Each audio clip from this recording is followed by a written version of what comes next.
ആ ഇന്ന് മോൻ വരും എന്തായാലും 2 മാസമായിട്ടുള്ളു വന്നു പോയിട്ട്. നിന്റെ മോനോ? ഓ 2 കൊല്ലം കഴിഞ്ഞിട്ടേ വരുള്ളൂന്നേ.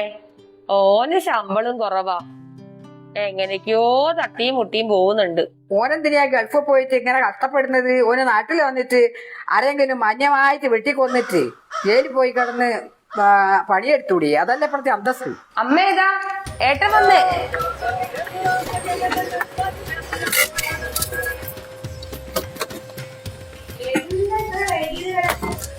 ഏത് ജാതി ബ്ലോക്കാ വഴിയിലൊക്കെ. എനിക്കാണ് ദേഷ്യം പിടിച്ചിട്ട് ഒരു 3-4 ബൈക്കാരെ ഇടിച്ചൊക്കെ തെറിച്ചോളൂ. കുറച്ചുകൂടി കേസ് വരട്ടെ, ഇന്ന് പോലീസ് വരും. ഇപ്പോൾ എനിക്ക് ശിക്ഷയിൽ ഇളവ് പ്രഖ്യാപിച്ചിരിക്കുക.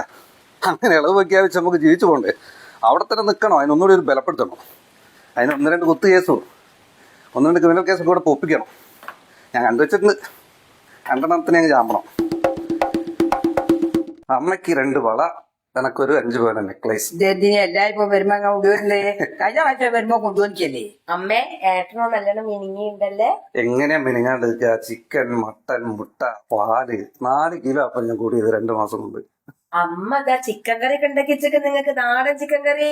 അയ്യ, ചിക്കൻ കറി ഇതൊക്കെ അവിടുന്ന് കഴിക്കുന്നല്ലേ. എനിക്ക് ഒരു ഗോതമ്പുണ്ട, കുറച്ച് കഞ്ഞി, ആ പഴയൊരു ജയിലിലെ നൊസ്റ്റാൾജിക് ഫീലില്ലേ, അത് വീട്ടിലെങ്കിലും കിട്ടുന്നല്ലോ വിചാരിച്ചിട്ടല്ലേ ഓടി ഇങ്ങോട്ട് വരുന്നത്. ഒറ്റും കുത്തൊക്കെ ആയിട്ട് നടന്ന കാലത്ത് വല്ലാതൊരു വിഷമായിരുന്നു. ഇപ്പൊ ആലോചിക്കുമ്പോ ഒരു അഭിമാനാണ്. ഓൻ ജയിലിൽ പോയല്ലോ.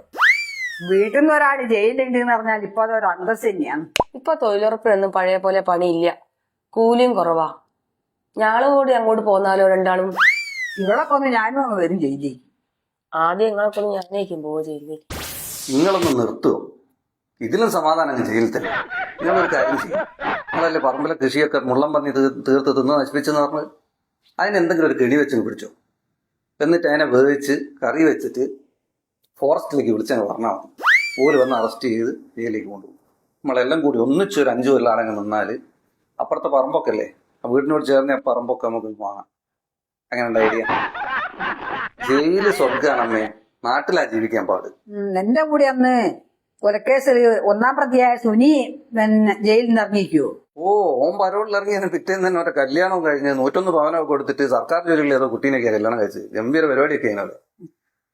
പിന്നെന്തെന്ന് ഓനും മരണം അവസാനം വരെ തടവല്ലേ, ആജീവനാന്ത കാലം ഒരു ജോലി നിലനിൽക്കല്ലേ, അവസാനത്തേക്ക് പെൻഷനൊക്കെ കിട്ടുന്നൊക്കെയാണ് കേൾക്കുന്നത്. ഓൾ അമ്മായിയമ്മേനെ കുത്തിക്കൊന്ന് ഇപ്പം ഹണിമൂഡ് ജയിലിൽ ആഘോഷിക്കാൻ വേണ്ടി പോവല്ലേ.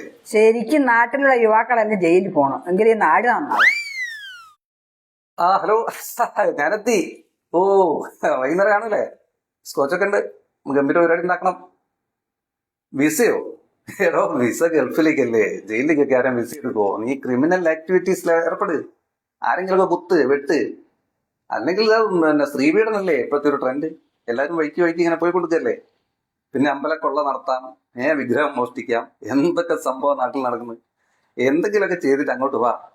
അവിടെ കിട്ടാത്ത എന്താ ഉള്ളത്? അവിടെ എല്ലാം സ്വർഗഭൂമിയല്ലേ ജയില്. മാസം കിട്ടും, എല്ലാ സംവിധാനം ഉണ്ട്. അങ്ങോട്ട് കയറിപ്പോയി വൈകുന്നേരം കാണാം. ഓക്കെ. നാട് മുഴുവൻ ജയിലായി എല്ലാവർക്കും ഭക്ഷണവും തൊഴിലും ലഭിക്കുന്ന ഒരു സ്വർഗഭൂമിയായ കേരളമാണ് ഞാൻ വിഭാവനം ചെയ്യുന്നത്. താൽക്കാലിക തടവുകാരെയൊക്കെ സ്ഥിരപ്പെടുത്തണം എന്നുള്ള ഒരു സമര പരിപാടി ഞങ്ങൾ പ്ലാൻ ചെയ്തിട്ടുണ്ട്. അതേപോലെ AC റൂമുകളാക്കണം, ഫാമിലി സൗകര്യങ്ങൾ കിട്ടണം. ഇങ്ങനെയുള്ള കുറെ പദ്ധതികൾ ഞങ്ങൾ മുമ്പോട്ട് പ്ലാൻ ചെയ്തിട്ടുണ്ട്. ഇനി വരുമ്പോ ഇനി ജയിലിന്റെ ഒരു ഫോട്ടോ എടുത്തുകൊണ്ട് വരണം. അതിന് ഈ വീടിന്റെ ഐശ്വര്യം സെൻട്രൽ ജയിലെന്ന് പറഞ്ഞൊരു ഫോട്ടോ വെക്കാൻ വെച്ചിട്ടാ. നമ്മൾ കഴിയും ജയിലെല്ലാം നമ്മുടേതാകും പൈങ്കിളിയെ. ആളെ കൊന്നോ പീഡിപ്പിച്ചോ ജയിലിൽ പോകാൻ തോന്നുന്നു, ജയിലിൽ പോകാൻ തോന്നുന്നു. നമ്മൾ കഴിയും ജയിലെല്ലാം നമ്മുടേതാകും പൈങ്കിളിയെ. ആളെ കൊന്നോ പീഡിപ്പിച്ചോ ജയിലിൽ പോകാൻ തോന്നുന്നു, ജയിലിൽ പോകാൻ തോന്നുന്നു. അന്തസ്സിന്റെ സംസ്ഥാന bye bye ta-ta good bye गया।